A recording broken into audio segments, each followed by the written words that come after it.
Приветствую всех на своем канале. Сегодня хочу приготовить традиционный кимчи из капусты тонпечу.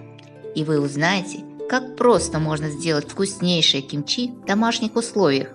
Кимчи – это собирательный термин овощных блюд, которые солятся, приправляются и ферментируются. В самой Корее существует сотни разновидностей кимчи, и есть выбор, какой из рецептов вам более подходит.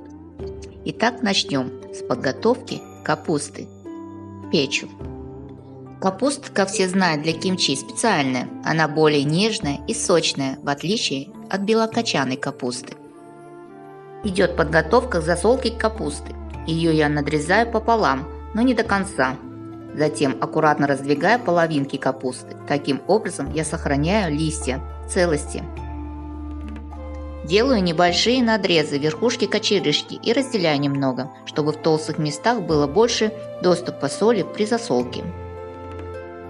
В большой глубокий тазик наливаю воды, засыпаю соль. Соль у меня крупного помола, морская. Растворяю соль в воде. Затем окунаю в воду капусту и прополаскиваю в ней, стараясь промочить в соленой воде каждый листик. Если у вас капуста крупная, то разделите на 4 части. У меня капуста чуть больше среднего размера. Я солю 3 кочана. Чем крупнее капуста, тем дольше ее нужно солить.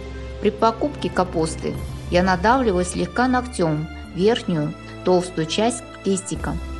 Если легко продавливается, значит капуста сочная и нежная. Укладываю капусту в тазик и заливаю этой же соленой водой. Можно поставить капусту под гнет. Оставляем на 8-10 часов как минимум. На следующий день я капусту хорошо прополаскиваю в проточной воде. Сколько надо соли капуста уже взяла, излишки смываю. Затем даю стечь в воде, полностью уложив капусту на решетку. Очень вкусно, когда в кимчи кладут рисовый отвар. Для этого беру специальную рисовую муку чапсаль-кару с высоким содержанием клейковины, рисовая мука. Сварила из нее вот такой густой рисовый клейстер. Для острой пасты понадобятся вот такие ингредиенты. Редьку дайкон мелко нарезала соломкой и морковь также нарезала соломкой. Зеленый лук нарезала длиной 4-5 см, кладу также в общую чашку. Отдельно чеснок, соленые креветки мелкие, свежий имбирь, лук репчатый и яблоки, нарезанные дольками. Заливаю с анчоусным соусом, можно заменить рыбным соусом или креветочным. Теперь эту массу закидываю в блендер, измельчитель, и пробиваю до однородности. И еще хочу добавить, если нет рыбного соуса, то можно отварить морскую капусту с сушеной рыбой или креветками и использовать отвар для кимчи. Выливаю пробитую в блендере приправу в общую чашу с овощами. Туда же кладу рисовый отвар, уже остывший, и острый красный перец. Традиционное кимчи должно быть острым, но кто не любит слишком острое, то разбавляем красный жгучий перец со сладкой паприкой. И еще одна фишка для вкусного кимчи. Вместо сахара кладу мед, природный подсластитель. Думаю, нет надобности перечислять достоинства этого великолепного продукта под названием мед. Отрезаю толстые жесткие части стебля от капусты. Оставить достаточно, чтобы листья скреплялись и держались. Разделяю капусту еще раз на половинку. Капуста хорошо просолилась, она стала мягкой, и толстые стебли капусты тоже хорошо прогибаются, стали эластичными.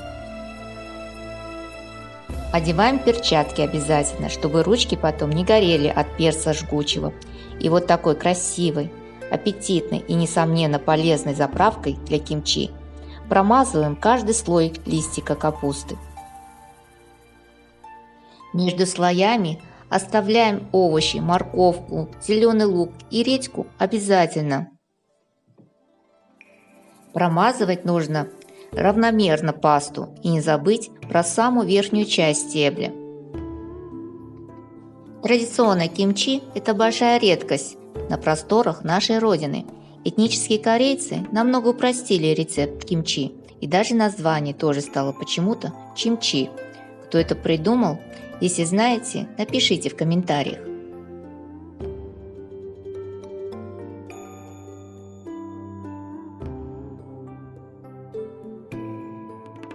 Кимчи – это низкокалорийная пища, которая содержит большое количество клетчатки и богатая витаминами.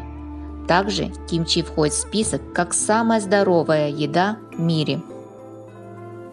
Поэтому смело готовьте много, чтобы подольше наслаждаться такой полезной и, самое главное, вкусной едой. Промазала пастой весь качан капусты полностью и крайними листьями обмотала хвостик капусты. Получилось очень симпатично. Укладываю плотненько кимчи в специальный контейнер. Слегка трамбую кимчи, чтобы меньше оставалось воздуха между ними. Так дольше сохранится кимчи в холодильнике. Оставляем кимчи на день при комнатной температуре. Затем убираем в холодильник. И через 2-3 дня кимчи будет полностью готово к потреблению. По мере ферментации вкус кимчи намного изменится. Кимчи станет намного вкуснее, берет в себя всю самую лучшую вкусовую гамму. Это горечь, сладость, соленость и кислинку. Попробуйте приготовить кимчи по этому рецепту. Пусть этот рецепт не самый простой и быстрый, но он стоит вашего внимания, чтобы оценить его по достоинству. А как оценить, вы, наверное, догадались. Конечно же, лайк. Спасибо.